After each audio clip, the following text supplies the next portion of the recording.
alaay agim yaakaar naa waxtaan bi faaw ñu def ko waxtaanu xel ndax man bu ma juumalee emprunts obligataires gi daa mel na maa ko organisé woon alaay agim monsieur le gouvernement am nga 2 minutes sa temps am nga wallaay agim merci beaucoup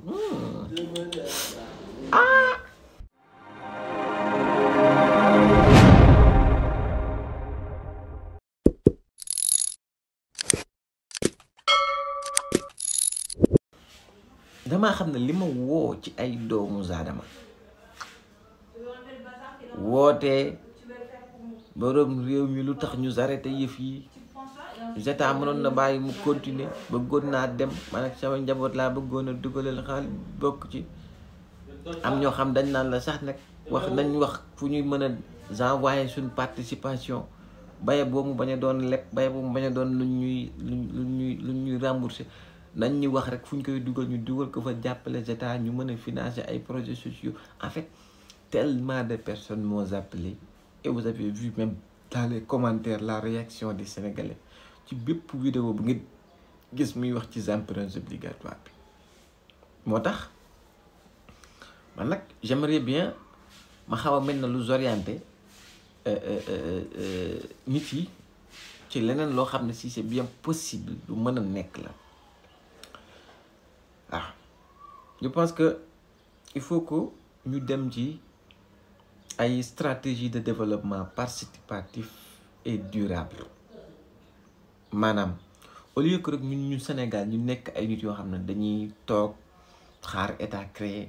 wala xaar boro waa bitim réew ñëw implanté wu ici yor ay projet ay usines ay industrie ñun ñu dem fa rek en tant que ñoo xam ne dañ leen di liggéeyal ñuy def seen poste di yóbbu je pense que c'est le bon moment nag ñu réfléchir à ce que ñuy boolee suñuy doole créer des choses yoo xam ne si nii comme ni ma ko waxee rek day nekk benn stratégie de développement participatif bu dëgër ko ndax am na ay pays référence yu bëri yoo xam ne loolu moo fa am léegi Zeta wu Sénégal tamit mën na orienter nit yi foofu mu orienter nit yi ay groupe de personnes ay groupe de citoyens ñu créer des industries ñu autofinancé wu maanaam ñoo xam ne ñooy financer seen bopp avec un accompagnement public dinaa ci ñëw ni ci état bi mën a jàppee maanaam dootu nekk état moo yëkkati xaalis jox la mais état moo lay permettre yow nga mën jël sa xaalis jox sa bopp mu teg les moyens yi nga xam ne mooy tax loolu yow seen financement bu yomb léegi nag nan la mën a fonctionner ñu mën nañ ko tuddee autofinancement citoyen ou communautaire ci nasaraan noonu laa ko mën maanaam fexe ba nit ñi seen bopp ñoom commencé xalaat à boole seeni doole mën a financer des projets yoo xam ne seeni projet bopp du nekk projet état mais état moo koy soutenir ndax day xam ne lii luy jariñ la luy jëme réew mi luy créer de l'emploi mën na nekk ay collectif moo xam des jeunes des femmes diaspora bi des coopératives locales ak lu mu ci mën a anyway ñu mettre en commun leurs ressources pour mën a lancer ay projets industriels ay usines de transformation agroalimentaire ñii nekk ci recyclage bi ñii nekk ci textile bi ñii nekk ci énergie ak yeneeni domaine bu dul xool agriculture élevage lépp ñun ñu dox ci loolu transformation lait yooyu yëpp ay nit mën nañ ko porter te mën nañoo sax bañ a xamante bu ko defee ni état mën a accompagner mooy sans forcément investir ci directement li mu leen mën a accompagner comme par exemple mu dem ci lu ci mel ne formation ak renforcement des capacités parce que entrepreneuriat ñun nekk na loo xam ne si ni du suñu culture xamaguñ ko dugguñ ci bu baax a baax industrialisation bu ba tey ji demaguñ ci mais ay groupe de personnes buñ boolee mettre seen projet structuré ko état mën na ñëw jàpp leen ci formation ak renforcement de capacité muy tax li ñuy xam ne ci lañ nekk mu gën a gaaw mu mën na tamit mettre en disposition des terrains des locaux des espaces xam nga ak ci ay zone économique spéciale yi nga xam ne si ni domaine yooyu noonu ñooñu bëgg yëngatu ci industrie wala lu mu mënti doon foofu lañ implantation bi gën a yombee loolu état moo ko mën a def moo tax ñu bëri ragalan loolu lañ amul accès loolu lañ mënul mën na leen faciliter accès au marché public mu leer na kii bu taxawalee lii état dina ko fekk ji jox ay marché public mu exécuté ko am ci dara ñi muy liggéeyloo am ci dara ñi mu ci àndal am ci dara état aussi jariñu ci parce que dina tax mu wàññee ko taux de chômage dina tax mu jàpp am ci benn branche boo xam ne benn France boo xam ne lu daan importer ji la wala exporter lu daan importer la maintenant dañ koy gérer fii ci réew mi mu am tamit nuñ ko mën a waxee ay ñu état lu mu leen mën a appuyer comme par exemple ñooñu ñu am ay avantages par exemple fiscaux temporaires lu ci mel ne exonération ne leen ci bu ngeen commencé fii ak 5 ans waaw ay exonération yu am solo dina ci am TVA dinañ leen ko wàññil ñooñu day tax ñu ñeme parce que ñu bëri bëgg nañ laa mais li ñu njëkk a ragal mooy impôt li ñu leen di dagg et tout ça parce que tamit loolu c'est la réalité donc dëkk yu bëri référence ñooyu am na ñoo xam ne dañ leen teggil yooyu noonu pour encourager la ñu dugg ci domaine yooyu noonu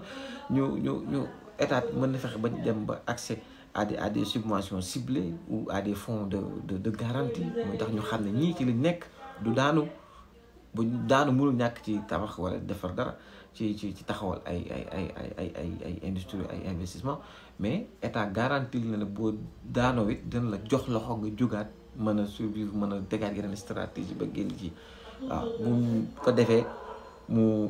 ñooñu dinañ mën a am ay PPC xam nga ay partenaires public privé citoyen yoo xam ne si nii dina jouer l'état mën na fa jouer le rôle de catalyseur maanaam yombal ko pour garantir un environnement bu stable bu transparent pendant que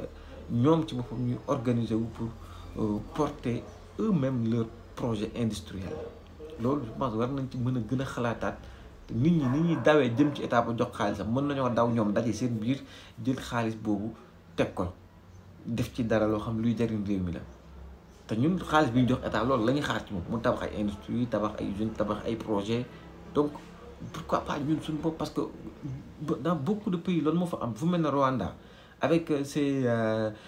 agro-processing zone là loolu moo fa am ñu nga xam ne communauté bi moom moo ko porté Maroc gii loolu fa am xoolal maanaam ci côté fruits yi agriculture fi ñu ci toll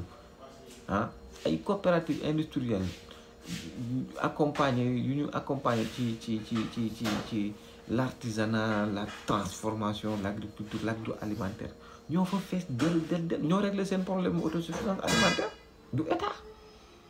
te ñoom dañoo yoroon xaalis xamuñ fuñ koy dugal ñu dajaloo créer des choses yoo xam ne si dañ koy calculer ñii am ay part ñii am pourcentage nangam te du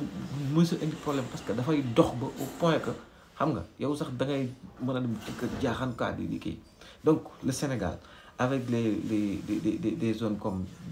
DER comme Prodac qui pourraient être adaptées à cette vision au lieu ñu nekk fi rek nit ñëw na la waaw man damaa bëgg commencer jaay poulailler nga ñëw commencer di ko nañ appuyer ñi nga xam ne yor xaalis bëgg a dajale yor ay projets industriels yoo xam ne si c'est dafay gigantesque xam nga ñu kii ko dina mën a réduire taux de chômage bi parce que poulailler mën na employer 5 personnes ou 6 mais des zones industrielles on parle de 2000 de 3000 emplois frère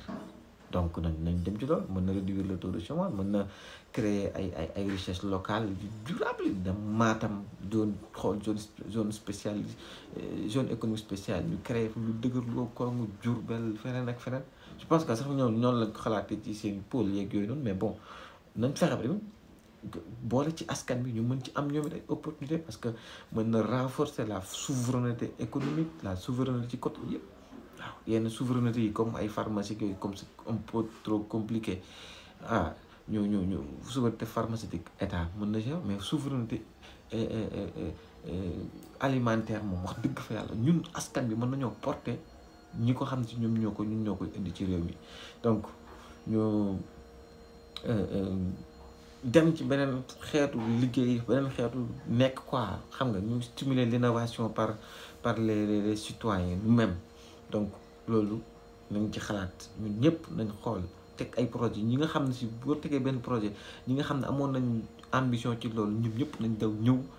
wax ak yow jënd paar wax la nii lañ ci bëgg a demee ngeen xool ni ngeen collaborer ngeen taxawal ko état appuyé leen asalaamaaleykum wa rahmatullah